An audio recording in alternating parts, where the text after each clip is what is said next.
Salut tout le monde, c'est Raito, on se retrouve pour le chapitre 1136 de One Piece, la review. Oui, let's go, il y a beaucoup de choses à dire parce que finalement on a un chapitre extrêmement complet, il se passe beaucoup de choses.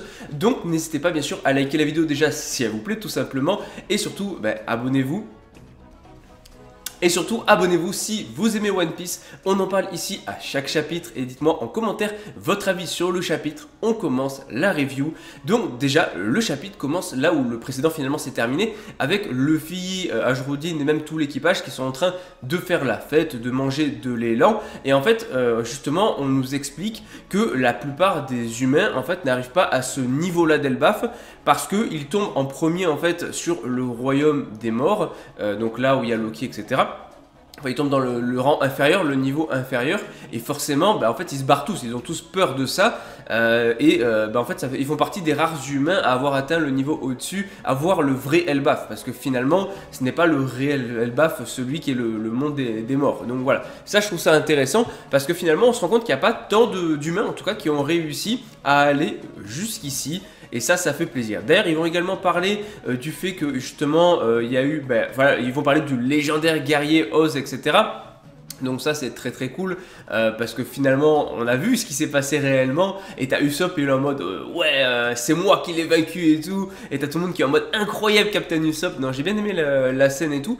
Et en fait ce que j'aime beaucoup c'est que les géants, on se rend compte que ils ne naviguent pas tant que ça sur les mers. C'est un petit peu fini la période pirate des géants parce qu'ils ne voient pas en fait beaucoup de races. C'est-à-dire qu'ils voient quasiment que des humains. Ils ne connaissent pas vraiment les autres races. C'est-à-dire que quand ils vont voir Jinbei avec sa peau bleue, ça va les surprendre. Donc Jinbei va expliquer qu'il y a autant de couleurs de peau sur l'île des hommes poissons qu'il y a de poissons dans la mer. Et même chose avec Brook, il se pose des questions. Bon, alors Brook, à la base, était un humain. Bon, là, c'est un peu différent, parce que lui, il a mangé un fruit du démon, c'est devenu un squelette. Mais dans l'idée, voilà, ils sont assez bluffés de voir autre chose que des humains, parce que c'est quelque chose qu'ils n'ont pratiquement jamais vu, voire jamais vu de leur vie, en fait. Et ça, je trouve ça très cool, parce que c'est fini l'époque des grands guerriers qui allaient en mer, etc. On est passé à autre chose. On est sur déjà des géants qui ne veulent pas forcément devenir des guerriers ou même des pirates, et donc, du coup, qui n'ont jamais vu de sirène, qui n'ont jamais vu d'autres races. Ça, je trouve ça vraiment très cool. J'aime bien l'idée, je trouve que ça apporte un petit côté à Elbaf qui est assez sympa. Et qui montre qu'ils sont un peu coupés du monde extérieur, mine de rien, même si pour le coup le roi Harald a essayé de faire changer un petit peu cette rumeur des guerriers terrifiants d'Elbaf, a essayé d'ouvrir vers un monde de paix et s'ouvrir à l'extérieur, mais bon, ça n'a pas trop marché puisqu'il y a eu Loki qui s'est interposé, mais ça on en reparlera un petit peu après, parce que oui, Loki a tué le roi Harald, et il y a des choses à dire après sur Loki, bien évidemment, mais voilà, il y a plein de géants qui n'ont jamais voyagé en mer de leur vie. Sinon, on a Rod qui va s'excuser auprès de Nami. Bon, voilà, parce que gère de la tabasser, littéralement. Pas grand chose à dire, ce personnage-là n'est pas appréciable, n'est plutôt détestable. On s'en fout littéralement. Donc, ce qui est intéressant, c'est que Zoro va foutre un coup de pression de zinzin. Un coup de pression de zinzin. Oui, vous m'avez entendu, c'est excellent. J'ai adoré en fait la scène, puisque on a Zoro qui dit, voilà, si on m'avait pas arrêté, t'as de la chance qu'on m'ait arrêté, parce que sinon, à l'heure qu'il est, s'il ne l'avait pas fait, si personne ne m'avait arrêté, ta tête roulerait sur le sol. C'est une dinguerie. Et je vous jure, Zoro avec son regard ultra sérieux, petit sourire en coin et tout, il fait flipper. Il fait flipper. Genre vraiment, il fait flipper de fou. C'est une dinguerie. Non, vraiment, j'ai trop kiffé la scène. La scène est trop badass. Ça, c'était vraiment très sympa, le coup de pression de Zoro. Surtout que les géants ils sont en mode genre vraiment t'as vraiment tenté de les attaquer sans connaître la prime de ces géants. Genre il s'est pas rendu compte, le gars, qui s'est vraiment attaqué à l'équipage d'un Yonko. Ses probabilités de réussir à survivre étaient nulles, elles étaient de 0%.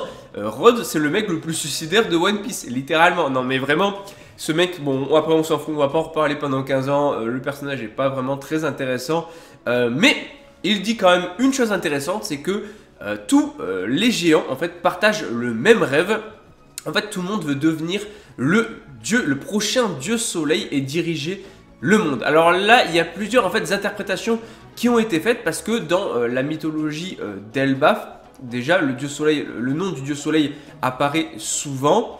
Et à chaque fois, il est donc du coup, soit en fait c'est le libérateur, soit c'est le destructeur, soit c'est le dieu du rire. En fait, il y a plein d'interprétations qui ont été faites vis-à-vis de lui, puisque dans les légendes des textes du coup sacrés à Harley, donc il y a Aelbaf, en fait, qui sont transmises de génération en génération. C'est écrit dans une langue ancienne, ce qui fait que personne ne peut vraiment la lire. Et donc, ça a été sujet à beaucoup d'interprétations. Il y a des gens qui pensent que c'est le dieu de la destruction, celui qui va détruire le monde.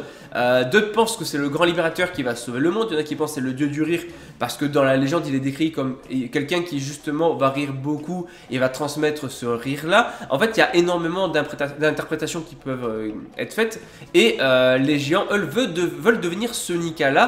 Mais tout ce qu'on sait en fait actuellement, on a quelques infos, c'est que selon les textes en tout cas, le monde a été détruit 2 fois auparavant et le nom de Nika, en fait le dieu soleil, apparaît après chaque renouveau. Donc à chaque fois que le monde est sur le point de s'écrouler, que le monde est détruit, Nika fait son apparition. À l'époque c'était probablement du coup Joy Boy, il y a eu peut-être un premier Nika, donc il y en a eu plusieurs. Si du coup le monde a déjà été détruit 2 fois, on peut dire que ça a été le Nika originel et Joy Boy, et donc le troisième pouvant être du coup Luffy bien évidemment. Donc c'est assez intéressant je trouve, ça apporte pas mal de choses, sachant que à chaque fois donc du coup au niveau de ces apparitions, il y a eu des descriptions qui ont été faites, parce qu'on voit en fait une image de ce fameux Nika qui ressemble énormément à Luffy, c'est-à-dire qu'il a les cheveux blancs bouclés exactement comme Luffy en Gear 5. Il a des nuages autour, pareil que Luffy. Bref, il rigole tout le temps comme Luffy. En fait, il y a énormément de points communs avec Luffy. Bon, Luffy, il est en mode, ouais, je comprends maintenant pourquoi on m'a comparé à Nika, mais je ne suis pas Nika, ce n'est pas moi et tout. Faut savoir que du coup, il est représenté avec un bouclier et une épée. Alors là, dans ma dernière vidéo, je pense, spoiler, j'ai vu des théories intéressantes où en fait, le bouclier, ça serait Sanji et l'épée, ça serait Zoro. Donc voilà, et Luffy, du coup étant Nika. Donc voilà, son bras droit et son second et du coup, le troisième Sanji, ça serait intéressant en soi. Ça serait en soi, c'était qu'une interprétation. Rien ne nous dit qu'il se battait vraiment avec une épée et un bouclier, parce que en soi c'est des textes anciens, et donc d'un autre côté ça peut être justement de la surinterprétation de ce qu'était vraiment Nika à l'époque. Voilà, peut-être qu'il se battait avec 2 autres personnes à ce moment là, et donc ça a été représenté, son bras droit et son second et son troisième, enfin bref, t'as capté, ils ont peut-être été représentés par le bouclier et par l'épée, sans pour autant, peut-être c'était des humains, mais juste qu'il y a eu cette représentation là. En mode c'était les 2 qui étaient avec du coup Nika à cette époque. Bon, c'est vraiment en fait voilà, de base, en fait, les gens en font une interprétation vis-à-vis du coup des textes d'Elbaf et du dessin qu'il y a. Maintenant, en fait, nous aussi, Oda nous fait faire une interprétation vis-à-vis du dessin qu'on a. Donc, je trouve ça assez intéressant parce qu'on interprète quelque chose qui déjà a été interprété par les géants et même interprété par les gens dans le manga. Donc ça, c'est très très très cool. Finalement, en fait, les gens désespérés vont se tourner vers lui puisque c'est un petit peu une source de salut. C'est un petit peu, du coup, quelqu'un qui pourrait les aider, ceux qui sont désespérés. Donc j'ai trouvé ça super intéressant. Et surtout les géants, je redis et tout, disent voilà, tu peux pas comprendre en fait, tu n'es pas d'Elbaf, pour nous c'est différent.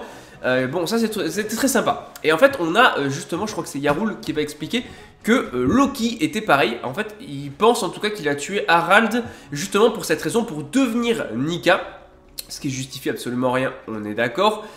Et Luffy va demander est-ce que Loki est gentil. Alors tout le monde va dire non, en même temps il a fait trop de bêtises. On va parler un petit peu de ce qu'a fait Loki parce que on l'appelle pas le prince maudit pour rien. Il y a vraiment une raison au fait qu'on l'appelle le prince maudit. La raison c'est qu'en fait il y a eu une prophétie qui date d'avant même la naissance de Loki, où justement cette prophétie disait que Harald, donc le roi, serait tué par son fils. C'est-à-dire que le roi savait déjà que son fils allait le tuer avant même de naître, enfin avant même de faire naître son fils. Et en fait peu de temps après ça, il y a aussi du coup le destrier royal, le cheval de fortune qui est mort. Ensuite, la même année, il y a Lin, donc Charlotte, donc Big Mom qui a tué le héros légendaire Yorl. Et les tragédies ont encore continué, puisqu'un an plus tard, on a la reine qui est décédée. Et le prince apparemment aurait utilisé sa force du coup naturelle, puisqu'il est quand même né avec une certaine force, pour faire du royaume des morts son terrain de jeu. Et apparemment il a tué beaucoup de bêtes, il les a apprivoisées. Bon, un petit peu comme le loup qu'on voit d'ailleurs dans le chapitre et qu'on a vu dans les bêtes qu'on a vu dans le chapitre précédent. Est-ce que c'est vrai? Est-ce qu'il l'a vraiment fait par la force ou est-il devenu ami d'une autre manière? Je ne sais pas. Mais il en a envoyé dans le village, ça a causé beaucoup de dégâts. Il faut savoir qu'il avait que 10 ans à cette époque. Donc c'était déjà un gros taré à 10 ans. Et en fait, les farces entre guillemets de Loki ont mis énormément de gens en danger. Ce qui explique pourquoi tout le monde en veut à Loki. Maintenant, moi j'attends la vraie explication. Est-ce qu'il est vraiment responsable de tout ça? Est-il vraiment un méchant? Parce que en soi, vu la fin du chapitre, il y a une interprétation qu'on peut faire de ça. On peut se dire qu'il n'est pas si méchant que ça, du moins. Puisqu'il parle des dragons célestes comme étant des ordures. Donc voilà, mais ça j'en reparle juste après. Et donc voilà, en gros il explique qu'il avait l'autorité d'un prince, il avait une personnalité malicieuse et qu'il a fini par tuer finalement le roi. Puis en plus d'avoir tué le roi, qui voulait changer le monde, hein, qui voulait le faire se connecter au monde extérieur, lui il a tenté aussi du coup de l'arrêter, sauf que ça n'a pas marché. Jarl il s'est pris une épée dans la tête. Le gars il est en mode ouais mon casque m'a sauvé la vie, t'as rien sauvé, t'as vraiment une épée plantée dans la tête mon gars, t'as une épée plantée dans le crâne. Donc voilà, donc comme dit le fils, non ça t'a pas trop sauvé. Mais il va expliquer surtout que, attention, oui, la théorie s'est confirmée, c'est bel et bien Shanks, il y a 6 ans, qui a capturé Loki pendant qu'il faisait n'importe quoi sur les mers, qu'il semait le chaos. Forcément, on parle de Shanks, bah Luffy, il est emballé de fou, et ça, Zoro l'a remarqué, il a remarqué un truc inhabituel. Ouais, et c'est pas le second de Luffy pour rien, il y a que lui qui a capté, pendant que Sanji, lui, il capte que dalle, il est en mode, oh, il y a des filles magnifiques partout chez les géants. Voilà, désolé Sanji, allez, la honte, dégage. Non, en vrai, je t'aime bien, j'aime bien le perso, mais à un moment, je veux dire, il sert à rien. Heureusement, Zoro est là, heureusement, Zoro est là, heureusement qu'il est là, Zoro. Ça, c'est bien le second du capitaine, tu vois. Mais, du coup, voilà, en tout cas, il explique que Shanks était là il y a pas longtemps, mais qu'il est parti. Maintenant, autre information, on a une discussion entre Zoro et Luffy. Comme je viens de dire, Zoro a capté que c'était pas normal, que le comportement de Luffy était pas normal. Donc Luffy lui a expliqué la situation. Zoro lui dit comment tu peux faire confiance à un gars qui a tué le roi et qui est détesté par tout le monde.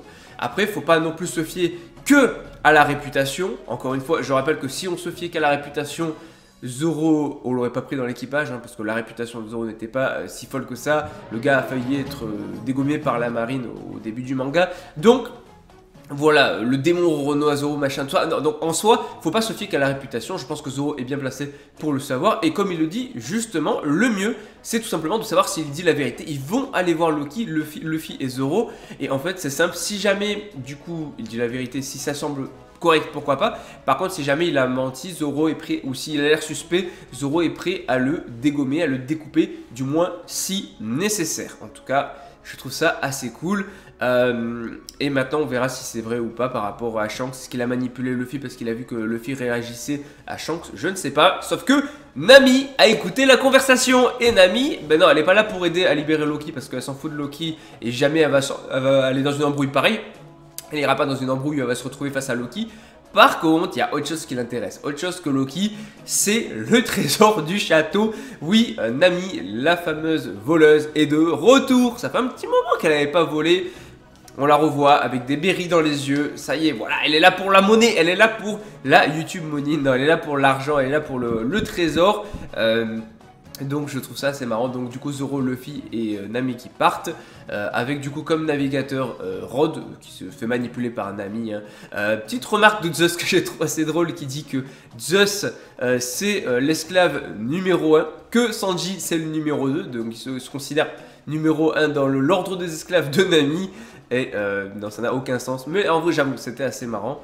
Bon voilà, encore une fois Sanji relayé au rôle d'esclave. Bon voilà, pourquoi pas. Mais dans tous les cas, là ça annonce du très très lourd parce que on a nos deux fameux personnages avec leur capuche, les fameux peut-être chevaliers divins, c'est confirmé. Voilà, la fille en tout cas c'est confirmé, c'est bien un chevalier divin. Son nom c'est Gunko, je sais pas si ça va se prononcer comme ça mais je pense que oui. On voit son deuxième œil donc qui est du coup blanc à l'intérieur et noir à l'extérieur, l'inverse finalement de l'œil qu'on avait déjà vu. Elle a plein de bandages, elle a un chapeau genre avec des lunettes type koala. Elle a une sorte de grand manteau, elle a plein de bandages, elle va servir de ses manches aussi pour utiliser son pouvoir parce qu'on va avoir un petit peu un aperçu de son fruit du démon et excusez-moi. Et du coup, en gros, il propose à Loki de rejoindre les Chevaliers Divins. Ça, c'est juste une masterclass. Maintenant, il propose du coup, effectivement, donc, confirmation que les Chevaliers Divins ne sont pas forcément des dragons célestes puisqu'ils ont proposé un Loki. à Loki. Et autre chose, peut-être qu'ils n'ont pas de géant dans leur rang, donc un géant fort, ça aurait été plutôt pas mal. Puis peut-être aussi pour remplacer du coup Garling Figarlang qui est passé de chevalier divin à directement membre du Gorosei. Voilà, remplaçant Saturne. Donc il fallait bien un remplaçant et ils ont pensé à Loki. Voilà. Mais Loki va refuser. Mais ce qui est vraiment intéressant dans ce que dit Loki, c'est qu'il dit « C'est un honneur d'être invité à vous rejoindre, mais ça ferait de moi un dragon céleste. » Pas vrai? Vous croyez vraiment que quelqu'un deviendrait volontairement une telle pourriture? Là, pour moi, cette phrase fait tilter encore une fois sur le fait est-ce que Loki est réellement méchant? Parce qu'il traite les dragons célestes de pourriture. Alors, on est tous d'accord pour dire que oui, les dragons célestes sont des pourritures. Mais le fait que Loki dit ça, dit que lui n'en est pas forcément une et qu'il n'agirait pas comme un dragon céleste. Donc il n'agit pas comme ça et qu'il est peut-être pas une ordure en fait en réalité. Donc on verra. On verra s'il est réellement méchant ou pas. Il y a plein de gens qui pensent que peut-être il pourrait rejoindre l'équipage de Luffy histoire d'avoir un géant. Bon, on verra. Sinon, on a le Shanks numéro 2, le clone de Shanks, le frère de Shanks, le ce que tu veux, Shanks numéro 2, on va l'appeler, qui demande en fait à Gunko si elle a des infos sur lui, sauf qu'en fait non, puisque tous les agents en fait qui ont essayé de glaner des informations qui ont été envoyées à Elbaf, ils sont jamais revenus, voilà, ils étaient trop faibles. Et elle, par contre, elle va passer à l'action parce qu'elle en a marre de tout ça, elle en a marre d'attendre. Il y a un loup qui se pointe. Qui va essayer de la manger, elle va utiliser son pouvoir, elle va transformer sa manche en fait en une sorte de flèche et elle va étrangler le loup. Et du coup le Shanks numéro 2 il est en mode bon maintenant, est-ce que si on l'épargne, tu changes d'avis? Alors non, Loki ne changera pas d'avis, il est en mode j'accepte le destin de mon partenaire, je lui souhaite de reposer en paix, c'est normal de pleurer et de se mettre en colère, mais un guerrier ne se débat jamais et ne hurle pas face à la mort. Je vais ravaler ma fureur et je l'utiliserai comme carburant quand je réduirai ce monde en ruine. Donc, ok, il ne parlera pas. Là, j'ai hâte de voir ce que ça va donner parce qu'on n'oublie pas que sur Elbaf, on a du coup ces deux personnages-là. Donc, on a un chevalier divin, potentiellement un deuxième chevalier divin, Shanks numéro 2. En tout cas, on ne sait pas, c'est pas confirmé ni officialisé. On a Loki, on a encore le personnage qu'on avait vu aussi sous forme d'ombre avec une capuche. Les gens pensent à Shiki, enfin voilà, c'est pour vous remémorer quel personnage. On a Luffy et son équipage, on a les géants. Là, il y a tout le monde, ça va être une dinguerie cet arc, ça va être une dinguerie. Et là, encore une fois, je me demande, est-ce que Loki est vraiment méchant? Parce qu'il dit il veut réduire ce monde en ruine, mais est-ce qu'il parle réellement de semer le chaos ou bien de détruire ce monde où le gouvernement règne? Donc dans ces cas-là, détruire bel et bien plutôt le gouvernement, ce qui fait de lui pas forcément un méchant, mais plutôt un gentil, puisque on a vu que les pirates n'étaient pas forcément les plus mauvais et que le gouvernement était bien pire à ce niveau-là. Bon, plein de choses à se dire là-dessus. Voilà, encore une fois, on a un chapitre extrêmement complet qui fait plaisir. Voilà, One Piece, on l'oublie pas, c'est la vie.